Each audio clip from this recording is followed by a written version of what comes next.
that was the public young saber form.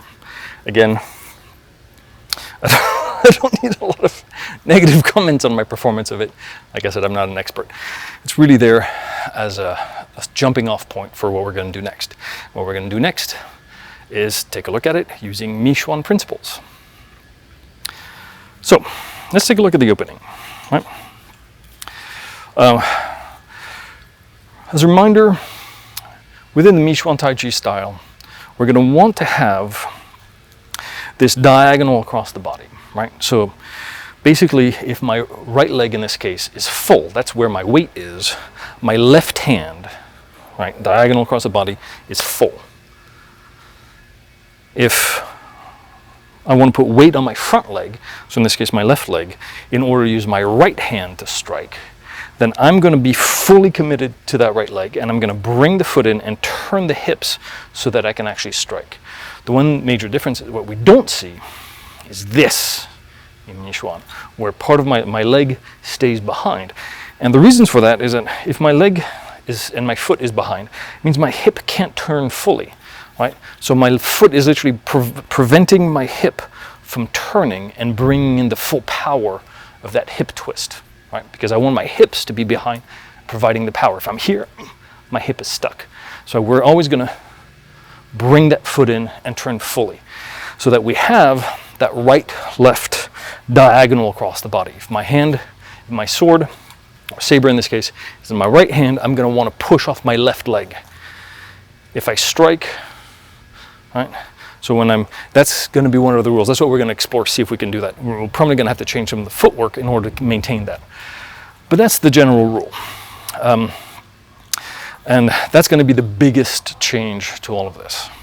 So let's take it from the beginning. So we're here, right?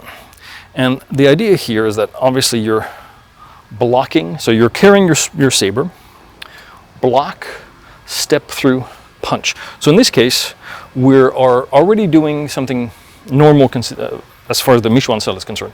The weight is on the left leg and we're punching with the right fist, right? So we're blocking with the left. Notice my weight is on the right leg when I block.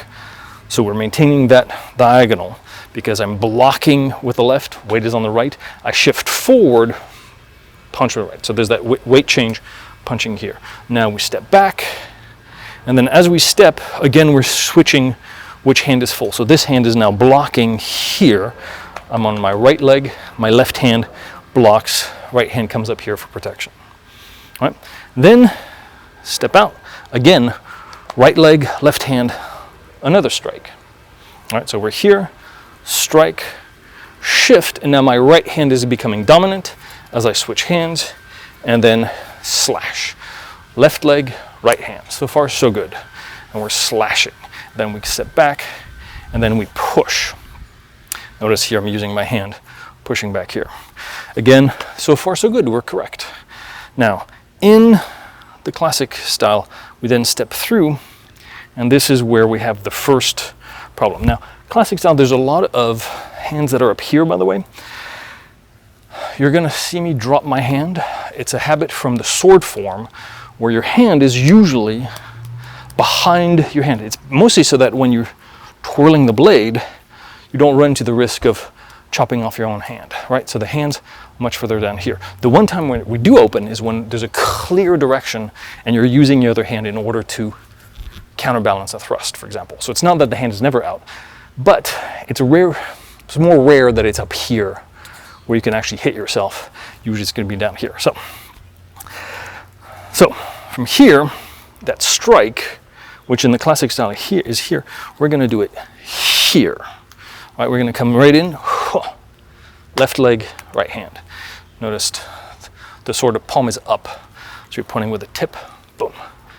All right, because then from here we turn. This is a block. Step through, and again in classic style will be here. We're going to be here.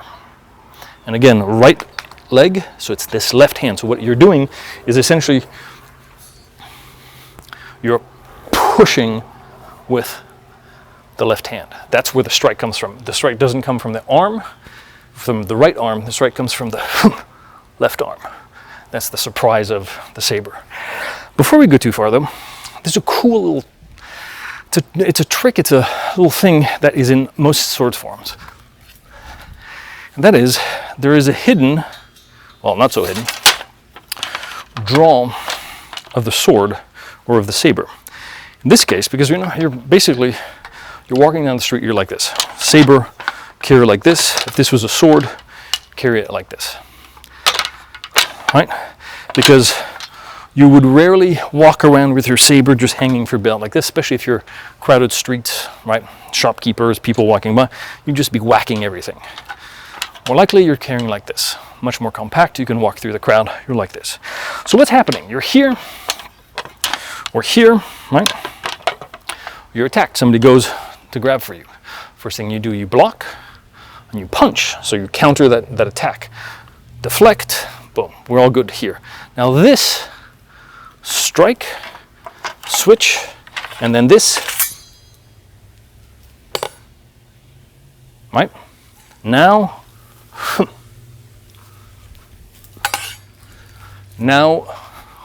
we can actually either drop the scabbard or we're in full combat with both, one in each hand. So so I always find it cool because at the beginning you see the logic behind owning a sword in what would be China 200 years ago. All right, you're walking down the market. The first thing somebody's going to do if they see that you have a sword is to go for your sword arm, try to basically disarm you. So that's why you have all of these here, these moves that are here, because you're holding your sword still in the scabbard. It's not until you clear that attack that then you have drawing of the sword. Now we're fighting. But up until then, they're all techniques on how to deflect, defend, block while your sword is still in the scabbard. Right? And then now we have space. Now you're ready to attack. That's kind of cool.